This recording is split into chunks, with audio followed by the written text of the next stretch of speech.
Joining me on this India Today special broadcast is Charu Pragya, spokesperson of the Bharatiya Janata Party. Priyanka Bharti is the spokesperson of the RJD.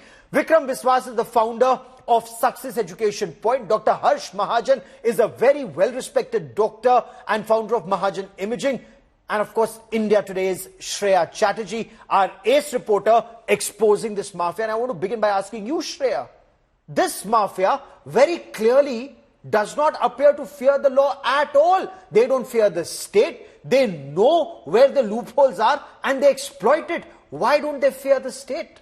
Well, you know, Gaurav, this is exactly what our investigation has unearthed, that there is a systematic flaw that exists which they are aware of, and that has been happening over the course of many years. This particular person says he has been in the business for 24 years. Imagine the number of paper leaks he could have been involved in and the ones that could not have been found out. We've already also known that Bihar EOU in this particular investigation has questioned the security protocols of the NTA in storing, handling and managing of the paper. That is where the Bihar EOU is suspecting that leaks happened, and that's exactly what this mafia has also corroborated. He's very categorically said during transportation this leak happens. Scam har baar hota hai, jo pakra jata hai wo hai, jo nahi pakra jata hai wo scam nahi hai. So they've been operating coherently for a very long time. This is for the first time that we have got them on camera. Abhay Anand is co-founder of Super 30, is former DGP of Bihar, and he joins us on this special broadcast. Is there no way, sir, that the system can actually be set right? Because India Today investigations show that this rot runs deep. Clearly, the work of this mafia is spread across multiple states, sir. Thank you for having me in your show. You're taking the cue from your remark as introductory remark. The system runs the way it is made to run. System is an abstract thing.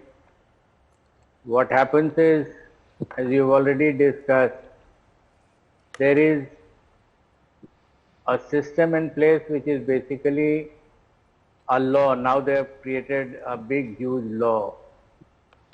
If the law is not made to run, the investigations are not made, these characters whom you are mentioning, they have not been born yesterday. They have been in the business for quite a long time, and some of them have been arrested at times. Some of them have been convicted. I do not know for sure. Yes. But it's far, too tardy a process. The fear of law is not there till you get them convicted and investigated thoroughly. Yes. And make sure that the money that they earn, and some of them have become hugely rich. And their profits run into crores. Our investigations actually reveal that they make crores. You're absolutely right, sir. But my question is, how can it happen year after year? Paper leak 2018, paper leak 2021, 2022, 2023, and then again in 2024, whether it's NEET some year or UP Police Constable exam some year or BPSC some other year, sir, you've looked into this. Why is it that India has failed to plug the loopholes? I can tell you one thing from my experience.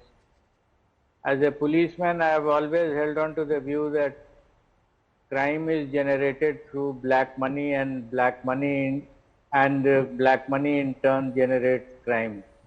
The two are very synchronized processes. So when I became the DGP of Bihar, the first thing that I did was create this economic offences unit, of which you've been hearing so often in the last 7 days or 10 days. Yes. So this was mainly because of such crimes which have been taking place in society and which has made the society very murky. When this unit came up, it started doing good, the investigations that they picked up almost because I had my experience in the CBI, so Yes. I knew exactly how investigations are done in such matters. So I brought it up on the lines of the CBI, and that is why they,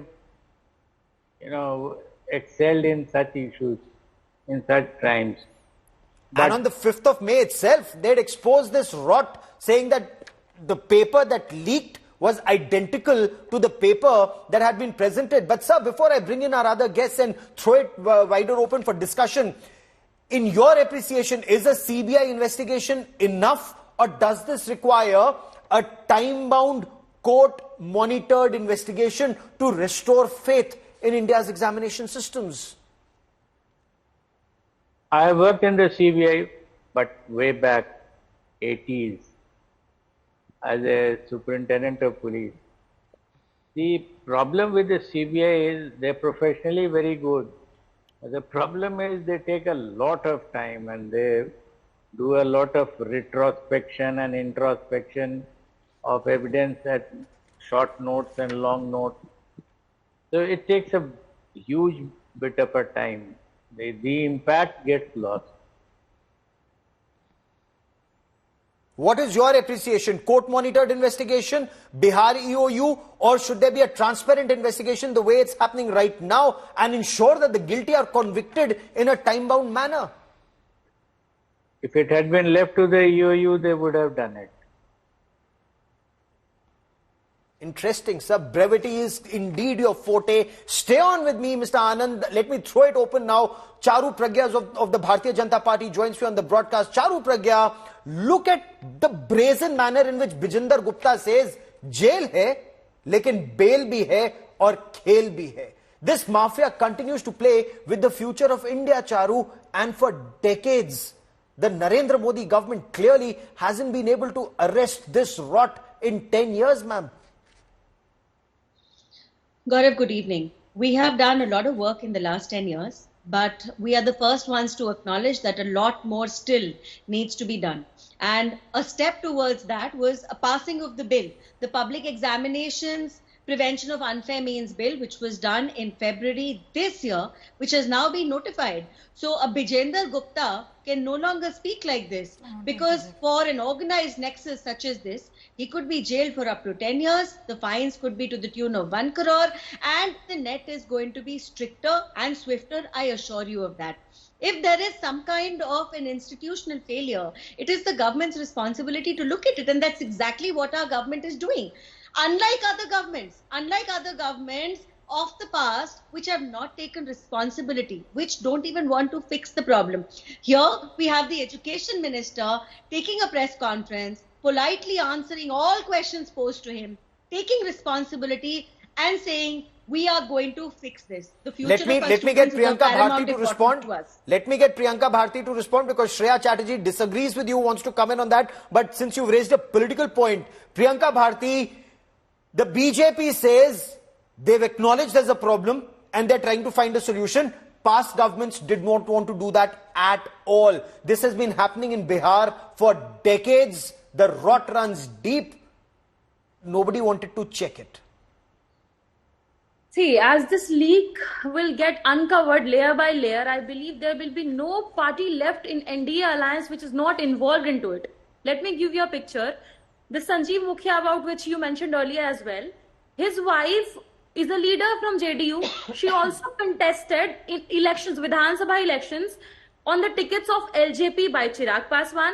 Then I want to show you the picture of Amit Anand, who handled the social media accounts as well as office of Sanjay Jaiswal, a MP of BJP. He can also be seen in the pictures with Samrat Chaudhary, who is currently Deputy CM of Bihar. And then I just want to take you on India level to Haryana, where you also saw that on one center, on one particular center, 6 students topped from one center in Haryana, and that center is also under one of the BJP leader.